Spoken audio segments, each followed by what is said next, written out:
क्या तुम लोगों को पता है कि ये वीडियो तुम्हारे जिंदगी का ईटीएस चेंज कर सकता है, यानी कि इलेक्ट्रॉन ट्रांसपोर्ट सिस्टम चेंज कर सकता है। सर ये क्या बोल रहे हैं आप, हमारे जिंदगी का ईटीएस मतलब 11th के अंदर रेस्पिरेशन के अंदर तुम लोग एक टॉपिक तो पढ़ते ही होगे, वो है इलेक्ट्रॉन ट्रांसपोर्ट सिस्टम। उसको समझने के लिए तुम लोगों को एक तरीका लगता होगा कि सर ऐसे ऐसे होता है, हमें ये समझ में नहीं आता है रेस्पिरेशन के अंदर, तो आप जरा हमें इसे सरल भाषा में समझा दीजिए। तो इसी वीडियो के अंदर मैं तुम लोग को ईटीएस पढ़ाने जा रहा हूँ और चुटकी में तुम लोग ईटीएस सीख जाओगे, इलेक्ट्रॉन ट्रांसपोर्ट सिस्टम। तो hey everyone, I am Sugar sir here, your biology mentor and your physics mentor for NEET. चलो जल्दी से हम लोग ईटीएस को पढ़ते हैं और इसको करते हैं धुआं धुआं। इलेक्ट्रॉन ट्रांसपोर्ट सिस्टम, देखो अभी तक हम लोगों ने जितना टॉपिक पढ़ा है, मैं आशा रखता हूँ कि मेरे नालायक स्टूडेंट्स ने उस टॉपिक्स को रिवाइज किया होगा, क्योंकि अगर रिवाइज नहीं किया है तो पढ़ाने का कोई मतलब बनता नहीं है। क्यों? क्योंकि तुम लोग अभी भूल चुके होगे। अभी फेस्टिवल्स का टाइम है, सामने दिवाली है, थोड़ी दिन पहले दशहरा था।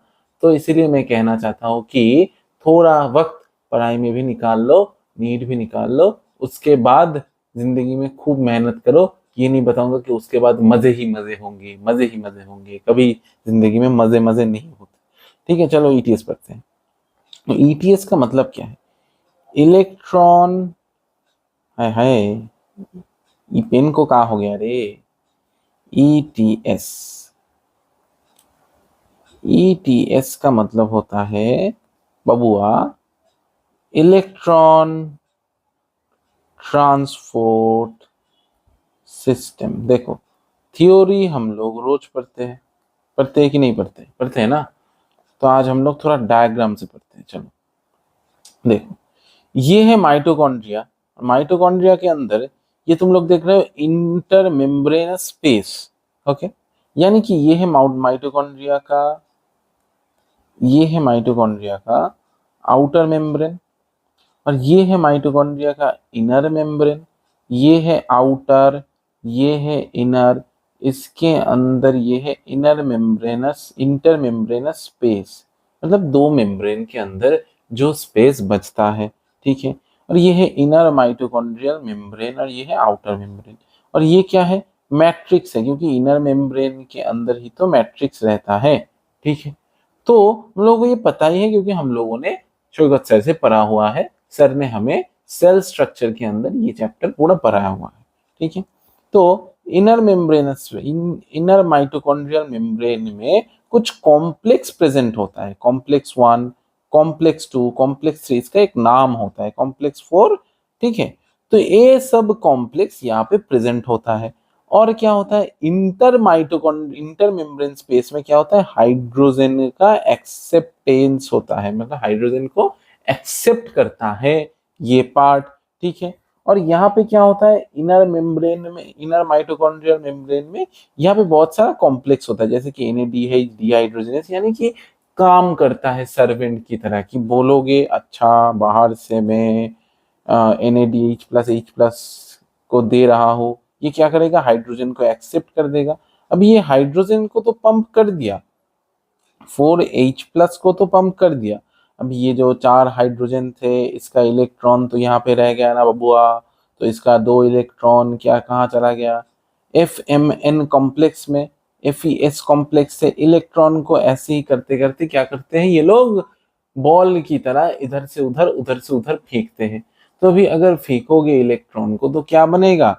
एनर्जी बनने का एक चांसेस बनता है, वही तुम लोग लास्ट में यहाँ पे देखोगे। तो यही काम है इलेक्ट्रॉन ट्रांसपोर्ट के द्वारा। इसका इलेक्ट्रॉन इसको दे दो, इसको जरूरत है, अभी इसका इलेक्ट्रॉन फिर से उसको दे दो, उसको जरूरत है, फिर से पीछे से यहाँ पे एक इलेक्ट्रॉन आ गया, इसका जरूरत पूरा कर दिया, फिर से इसका इलेक्ट्रॉन तो ले लिया, फिर पीछे से आ गया एक इलेक्ट्रॉन। ऐसे ही करते करते इलेक्ट्रॉन का शेयरिंग चलता रहता है। जैसे कि मान लो तुम्हारे पास 10 रुपए है, मुझे 10 रुपए चाहिए, तुमने तुम्हारा 10 रुपए मुझे दे दिया, पापा ने तुम्हें 10 रुपए दे दिया। ये है पापा का 10 रुपया, ये है तुम्हारा 10 रुपए, और ये है हमारा 10 रुपए। ठीक है, मतलब मेरा 10 रुपए। ठीक है, तो 10 रुपए पापा ने तुम्हें दिया, तो पापा का खाली हो गया, बैंक ने पापा को दिया। ठीक है, फिर पापा ने तुम्हें दिया, तुमने मुझे दिया, मैंने किसी और को दिया, ऐसे करते हुए बैंक देता गया, पापा देता गया, तुम भी देते गए हमें, हम भी देते गए किसी और को। समझ में आया कि नहीं आया? तो ऐसे ही इलेक्ट्रॉन को 10 रुपए की तरह अगर ट्रांसपोर्ट कर दोगे तो इसे ही हम लोग बोलते हैं ETS, यानी कि इलेक्ट्रॉन ट्रांसपोर्ट सिस्टम। इतना बोलता हूँ, याद रखो, काम पे आएगा। ठीक है, चलो पढ़ते हैं। The following steps in the respiratory process are to release and utilize the energy stored in NADH plus H plus and FADH2। यानी कि ये जो कंपाउंड है इससे एनर्जी बनाओ कैसे? ये जो चेक था बैंक में जाके कैश में कन्वर्ट होगा, यानी कि ATP में कन्वर्ट होगा। ठीक है, NADH2 NADH plus H plus and FADH2 से ATP में कन्वर्शन करने का जो प्रोसेस है, जो बैंक है, वो क्या है? माइटोकॉन्ड्रिया का मेम्ब्रेन, इंटर मेम्ब्रेन स्पेस और इनर मेम्ब्रेन, तो वहीं पे होता है। ठीक है, this is accomplished when they are oxidized through the electron transport system। यानी कि इससे एनर्जी कब मिलेगा? जब इसको ETS से चलाओगे, passed on to O2 and resulting in the formation of H2O। यानी कि लास्ट में यहाँ पे क्या बनेगा? यहाँ पे लास्ट में क्या बनेगा? देखो H2O बनेगा, और O2 को बाहर से तुम लोग यहाँ पे सप्लाई करोगे, हाइड्रोजन के साथ ऐड करोगे तो H2O बन जाएगा, और इसी से ATP बनता है। ठीक है, चलो। The metabolic pathway through which the electron passes from one carrier to another। यानी कि इलेक्ट्रॉन को ऐसे बॉल की तरह इधर से उधर फेंकते जाओ। ठीक है, तो इसी को हम लोग क्या कहते हैं? ETS या फिर electron transport system. It is present in the inner mitochondrial membrane. यानी कि कहाँ प्रेजेंट होता है? माइटोकॉन्ड्रियल मेम्ब्रेन के अंदर वाले साइड में, इनर माइटोकॉन्ड्रियल मेम्ब्रेन में ETS प्रेजेंट है। देखो इलेक्ट्रॉन का लोपालोपी, इलेक्ट्रॉन को यहाँ से इधर से उधर से इधर, यहाँ पे ही तो किया जा रहा है ना। देखो ये देखो, यहाँ पे क्या प्रेजेंट होता है पता है? मेटल्स प्रेजेंट होता है। और मेटल तुम लोग जानते हो इलेक्ट्रॉन एक्सेप्टर होता है बहुत अच्छा, या फिर इलेक्ट्रॉन को लेता भी और इलेक्ट्रॉन को छोड़ भी देता है ना। जैसे Fe क्या करते हैं? इलेक्ट्रॉन को छोड़ देता है, प्लस हो जाता है। तो मेटल्स इलेक्ट्रॉन एक्सेप्ट भी करेंगे और इलेक्ट्रॉन डोनेट भी कर सकते हैं। ठीक है, चलो जी। इलेक्ट्रॉन मेटल मैक्सिमम केस में देते ही है। ठीक है, लेकिन क्योंकि ये प्लस चार्ज है, तुम लोग इसको इलेक्ट्रॉन देके न्यूट्रल भी तो बना सकते हो ना, तो इसीलिए मैंने ये कहा। चलो ओके, तो यहाँ पे क्या बोल रहा है? Electrons from NADH produced in the mitochondrial matrix. Electrons from the NADH produced from the mitochondrial matrix। एक सेकेंड देना। ओके चलो, तो electron produce in the mitochondrial matrix during citric acid cycle are oxidised and NADH dehydrogenase. यानी कि जो mitochondrial matrix में electron को produce किया गया था, ठीक है, NADH से जो इलेक्ट्रॉन निकला था, NADH प्लस H प्लस, ये देखो, ये जो NADH प्लस है, NH प्लस है, या इसका जो हाइड्रोजन का जो इलेक्ट्रॉन था, ये कहाँ आ गया? ये आ गया produce in the mitochondrial matrix में आ गया था ड्यूरिंग सिट्रिक एसिड साइकिल। हम लोगों ने पढ़ा था सिट्रिक एसिड क्रेब्स साइकिल के अंदर कि यहाँ पे इलेक्ट्रॉन निकल रहा है, ये देखो H प्लस, तो यहाँ से इलेक्ट्रॉन निकला था, 4H प्लस क्रिएट हुआ था, यानी कि 4 इलेक्ट्रॉन मैट्रिक्स में आ गया था। ठीक है, तो हम लोग जानते हैं कि क्रेब्स साइकिल कहाँ हुआ था? माइटोकॉन्ड्रियल मैट्रिक्स में। तो यहाँ पे क्या हुआ था? During citric acid cycle oxidised by N NADH dehydrogenase. यानी कि NADH डिहाइड्रोजिनेस के अंदर ऑक्सीडेशन हुआ था। क्यों? H प्लस से अगर तुम लोग इलेक्ट्रॉन को भगा दोगे तो ऑक्सीडेशन ही तो हुआ ना, इलेक्ट्रॉन को भगा रहे हो तो ऑक्सीडेशन हो गया। ठीक है, and electrons are then transferred to ubiquinone. कहाँ ट्रांसफर हो जाता है? ये देखो, 2 इलेक्ट्रॉन FMN कॉम्प्लेक्स से FeS यानी कि फेरम सल्फर कॉम्प्लेक्स से कहाँ चला गया? यूबिक्विनोन के पास चला गया। ठीक है, located in the inner membrane. यूबिक्विनोन also receives reducing equivalence via FADH2। यानी कि FADH2 से भी ये क्या करता है? ये इलेक्ट्रॉन को एक्सेप्ट कर रहा है। Complex that is generated during oxidation of succinate in the citric acid cycle citric acid cycle के दौरान जो सक्सिनेट का जो डिहाइड्रोजिनेस का जो ये हो रहा है, ये देखो यहाँ पे सक्सिनेट से जब मैलिक एसिड बन रहा है तो यहाँ पे FADH2 फॉर्म हो रहा था, हम लोगों ने पढ़ा था, ठीक है। तो मैलिक एसिड जब फॉर्म हो रहा था तब ये हो रहा था, ठीक है। तो सक्सिनेट से जब फ्यूमरेट बन रहा था तब क्या क्या काम पे आया था, सक्सिनेट डिहाइड्रोजिनेस, यानी कि वहां पे हाइड्रोजन घट रहा था, तो डिहाइड्रोजिनेस यानी कि हाइड्रोजन को भगाओ, तो यहाँ से हाइड्रोजन भगाओ तो H+ भी तो क्रिएट होगा और उससे इलेक्ट्रॉन भी तो जाएगा, यही H+ NADH NAD इससे जुड़ के NADH+ बनाएगा, NADH+ बनाएगा, ठीक है। तो यही H+ का इलेक्ट्रॉन कहाँ जाएगा, यहाँ पे जाएगा, ठीक है। FAD से FES, देखो ये कॉम्प्लेक्स 1 है, उसके बाद इसको देखना जरा, कॉम्प्लेक्स 2 कॉम्प्लेक्स 3 बीच में रहता है, ठीक है। तो ये फिर से गया यूबिक्विनॉन के पास, जैसे कि यहाँ पे बोला गया था, रिड्यूस यूबिक्विनॉन जिसको हम लोग यूबिक्विनॉल बोलते हैं is then oxidised with the transfer of electrons to cytochrome C, यानी कि इलेक्ट्रॉन के ट्रांसफर के द्वारा साइटोक्रोम C कॉम्प्लेक्स में चला गया। ये देखो यहाँ से साइटोक्रोम B पे गया, FES कॉम्प्लेक्स के द्वारा साइटोक्रोम C पे, यहाँ पे देखो साइटोक्रोम C है, ये देखो साइटोक्रोम C, ठीक है। साइटोक्रोम B यहाँ पे है, साइटोक्रोम B यहाँ पे है, साइटोक्रोम C ये रहा, साइटोक्रोम C कॉम्प्लेक्स। ओके, समझ में आया कि नहीं आया? एकदम एकदम इजी है, 3 है C है, ठीक है। ऐसे ही याद रखना है, BC1 कॉम्प्लेक्स यहाँ पे होता है, कॉम्प्लेक्स का नाम याद रख लो, और यूबिक्विनोन एक्सेप्ट करते हैं इसको याद रख लो, और मेटल्स इलेक्ट्रॉन एक्सेप्ट करते हैं इसको याद रख लो, ठीक है। Cytochrome C is a small protein attached to the outer surface of the inner membrane, acts as mobile carrier for transfer of electrons between complex 3 and 4, यानी कि कॉम्प्लेक्स 3 और कॉम्प्लेक्स 4 के बीच में, कॉम्प्लेक्स 3 और कॉम्प्लेक्स 4 के बीच में साइटोक्रोम C क्या करता है मेरे भाई, साइटोक्रोम C ये देखो इसके बीच में ही 3 से लेके 4 तक इलेक्ट्रॉन को कौन देगा, साइटोक्रोम C कॉम्प्लेक्स दे रहा है। ओके, ऐसा कुछ रॉकेट साइंस यहाँ पे है नहीं, समझ में आया कि नहीं आया?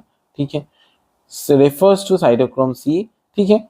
Complex 4 refers to cytochrome C oxidase, यानी कि कॉम्प्लेक्स 4 को, ये जो कॉम्प्लेक्स 4 है इसको हम लोग क्या बोलेंगे, साइटोक्रोम C ऑक्सीडेज, यानी कि साइटोक्रोम C के अंदर जो इलेक्ट्रॉन यहाँ पे प्रेजेंट था उसके अंदर ऑक्सीडेशन हो रहा है। क्यों? कॉम्प्लेक्स 4 के अंदर देखो ऑक्सीजन ऐड हो रहा है, यानी कि हाइड्रोजन के अंदर ऑक्सीजन ऐड हो गया। ऑक्सीजन एडिशन को हम लोग क्या बोलते हैं, ऑक्सीडेशन बोलते हैं। तो साइटोक्रोम C के द्वारा लाया हुआ इलेक्ट्रॉन के प्रेजेंस में यहाँ पे क्या हो रहा है, ऑक्सीजन का एडिशन हो रहा है, तो ऑक्सीडेशन हो रहा है कि नहीं हो रहा है बताना जरा, ठीक है। तो कॉम्प्लेक्स 4 रेफर्स टू एज, ये देखो कॉम्प्लेक्स 4 क्या रेफर कर रहा है, ऑक्सीडेशन रेफर कर रहा है ना, cytochrome C oxidase complex containing cytochrome A and A3, देखो कॉपर के प्रेजेंस में ये हो रहा है, तो मेटल्स हमेशा इलेक्ट्रॉन एक्सेप्ट ही करेगा, ठीक है। When the electrons pass from one carrier to another via complex 1 to 4 in the electron transport chain, they are coupled to ATP synthetase, यानी कि ATP synthetase, ये देखो यहाँ से हाइड्रोजन पंप हो गया। क्यों? क्योंकि इलेक्ट्रॉन तो हाइड्रोजन का इसने छीन लिया, हाइड्रोजन का इलेक्ट्रॉन तो ये लोगों ने छीन लिया, तो हाइड्रोजन को पंप करके बाहर तो निकलना पड़ेगा ना, क्योंकि देखो इस साइड में हाइड्रोजन का एडिशन होता जा रहा है, तो यहाँ पे हाइड्रोजन का क्या हो रहा है, कम रहा है, हाइड्रोजन घट रहा है, यहाँ पे हाइड्रोजन घट रहा है, तो हाइड्रोजन यहाँ पे घट रहा है, तो पंप करके इसीलिए यहीं से यहीं तक लाया गया। तो पंप करके ला रहे हो तो एटीपी तो बनाओगे ना मेरे भाई। देखो एक बात बताता हूँ मैं, अगर तुम लोग किसी भी चीज को बर्न कर रहे हो तो एनर्जी तो निकलेगा ना।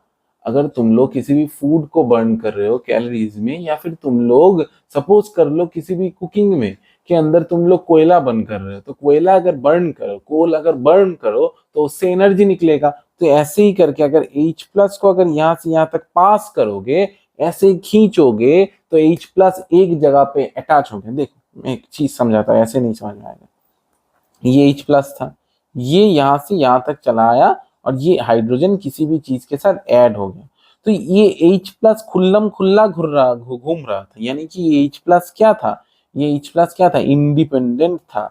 इंडिपेंडेंट था, और इंडिपेंडेंट चीज के अंदर एनर्जी बहुत ज्यादा होता है। क्यों? क्योंकि वो दौड़ सकता है, भाग सकता है, ठीक है। लेकिन जब भी किसी भी चीज में ऐड हो गया तो अब इंडिपेंडेंट ना ही रहा, तो एनर्जी घट गया मेरे भाई। यहाँ पे एनर्जी ज्यादा था, तो ये एनर्जी घटने से बढ़ने से, ये बढ़ा हुआ एनर्जी, ये घटा हुआ एनर्जी, तो बीच में यही एनर्जी एटीपी के तौर पे राम नाम सत्य हो गया, यानी कि निकल दिया गया। यानी कि यहाँ पे भरा हुआ 5 जूल एनर्जी यहाँ पे घट गया 3 जूल एनर्जी, ये 2 जूल का एटीपी बन गया, एटीपी में कन्वर्ट हो गया। समझ में आया कि नहीं आया मुझे बताना जरा, ठीक है। समझ में आया ना? समझ में आया ना? ठीक है, वीडियो को एक बार लाइक कर देना समझ में आया होगा तो, क्योंकि मुझे भी तो कुछ चाहिए, सब कुछ तुम लेके भाग जाओगे क्या? जल्दी से लाइक करो वीडियो को, नहीं तो मैं नहीं रहूंगा। चलो सर, बहुत हो गया ड्रामाबाजी, जल्दी से पढ़ाओ, ठीक है। तो the electron transport chain they are couple to ATP synthesis, जिसको हम लोग, इसी को हम लोग बोलेंगे कॉम्प्लेक्स 5, कॉम्प्लेक्स 5 बोलेंगे, ठीक है। For the production of ATP from ADP and inorganic phosphate, यानी कि एडीपी प्लस पी से एटीपी बनता है, तो इन दोनों को जोड़ने में एनर्जी तो लगेगा ना। एडीपी है डाइफॉस्फेट, एडेनोसाइन के अंदर 2 फॉस्फेट, एक फॉस्फेट को जोड़ोगे कैसे, उसको एनर्जी दोगे? जल्दी से जुड़ जा, जल्दी से जुड़ जा, तू तू इंडिपेंडेंट नहीं घूमेगा, जल्दी से जुड़ वहां पे, ठीक है। तो ऐसे ही करके एनर्जी दोगे। The number of ATP molecule synthesise depends on the nature of electron donor, यानी कि इलेक्ट्रॉन डोनर के ऊपर ये डिपेंड करेगा, ठीक है। तो ऐसे ही करते करते 3 NADH मॉलिक्यूल्स ऑफ एटीपी निकलेगा, 1 मॉलिक्यूल ऑफ NADH, यानी कि एक NADH से कितना एटीपी निकलता है मेरे बाबा? 3 एटीपी निकलेगा। और एक FADH2 से कितना एटीपी निकलेगा? 2 एटीपी निकलेगा। हिसाब याद रखना, नहीं तो मर जाओगे। समझ में आ गया, ठीक है। Although the aerobic respiration takes place only in the presence of oxygen, the role of oxygen is limited in the terminal stage of the process, यानी कि सिर्फ और सिर्फ इसी स्टेज में ऑक्सीजन लग रहा है, साइटोक्रोम कॉम्प्लेक्स 4 में, उसके बाद नहीं लग रहा है, ठीक है। Yet the presence of oxygen is vital since it drives whole process by removing hydrogen from the system, यानी कि हाइड्रोजन को रिमूव किए जाओ, बस हाइड्रोजन को रिमूव किए जाओ, हाइड्रोजन को पंप किए जाओ, हाइड्रोजन से इलेक्ट्रॉन लिए जाओ, H+ को NAD से जोड़ दो, NADH+ क्रिएट कर दो, ठीक है। यही था पूरा प्रोसेस। तो ये हैव, तो ये क्या हो गया? ये हो गया हम लोगों का ETS, oxygen acts as the final hydrogen acceptor, final hydrogen acceptor, यानी कि हाइड्रोजन के साथ ऑक्सीजन जुड़ेगा साइटोक्रोम कॉम्प्लेक्स 4 में। Unlike photophosphorylation, where it is the light energy that is utilized for the production of proton gradient required for photophosphorylation, in respiration it is the energy of oxidation reduction, यानी कि oxidation और reduction के तौर पे जो energy निकला है उसी से हम लोगों ने एटीपी बनाया है। समझ में आ गया, ठीक है। तो देखो यहाँ पे F0 F1 पार्टिकल है, यहाँ पे ये काम करता है। ये देखो बाहर एक F0 और F1 पार्टिकल ऐसे करके निकला हुआ है, F0 पार्टिकल और ये है F1 पार्टिकल, तो यही काम करता है, यही पे होता है एटीपी सिंथेटेज, तो यही से एडीपी प्लस पीआई से एटीपी बनता है, ठीक है। और यह है इनर माइटोकॉन्ड्रियल मेम्ब्रेन। तो 4 हाइड्रोजन पास करेगा F0 पार्टिकल से मैट्रिक्स में इलेक्ट्रॉन ग्रेडियंट के तौर पे। तो यही तक था आज का लेक्चर। आई होप कि तुम लोगों को ये लेक्चर अच्छा लगा होगा। F1 पार्टिकल का हेड ऐसे निकला रहता है और F0 पार्टिकल एम्बेडेड रहता है। 2 हाइड्रोजन यहाँ से यहाँ जाएगा तो एटीपी और पीआई से एडीपी बनेगा, ये देखो यहाँ पे लिखा हुआ है, ठीक है। For this passage of proton through the channel is coupled to catalytic side of the F1 particle for the production of ATP. For each ATP produced, 4 hydrogen passes through F0, यानी कि 4 हाइड्रोजन को यहाँ से पास करवाओगे तो ADP और PI से ATP बनेगा, ठीक है। तो नियर अबाउट चैप्टर हम लोगों का खत्म हो चुका है, क्योंकि इसके बाद कुछ बचता नहीं है चैप्टर में, तो इसके बाद चैप्टर खत्म हो जाएगा। और मैं खुद का प्रमोशन क्यों ना करूं, इंजीनियर एडुकेशन बांग्ला, जो भी बंगाली स्टूडेंट देख रहे हो, तुम लोगों के लिए मैं खुद का प्रमोशन क्यों ना करूं, क्योंकि ये तुम लोगों का फायदे के लिए है, तो इसीलिए प्रमोशन करूंगा। इंजीनियर एडुकेशन बांग्ला नाम का यूट्यूब चैनल बनाया है मेरे बंगाली भाइयों के लिए, बंगाली स्टूडेंट्स के लिए, तो उसको जरा प्यार देना। उस चैनल का लिंक डिस्क्रिप्शन में होगा। आई होप कि ये पूरा क्लास तुम लोगों को समझ में आया होगा। यहाँ पे बांग्ला में टिप्स मिलेगा, क्लासेस मिलेगा, मैं खुद लूंगा, और मेडिकल कॉलेज के टिप्स मिलेगा कि कहाँ कहाँ क्या क्या पढ़ना है, कैसे कैसे क्या होता है मेडिकल लाइफ में, क्या क्या होता है, वो सब कुछ यहाँ पे होगा। आई एम शुगर सर यार, साइनिंग ऑफ, गुड बाय।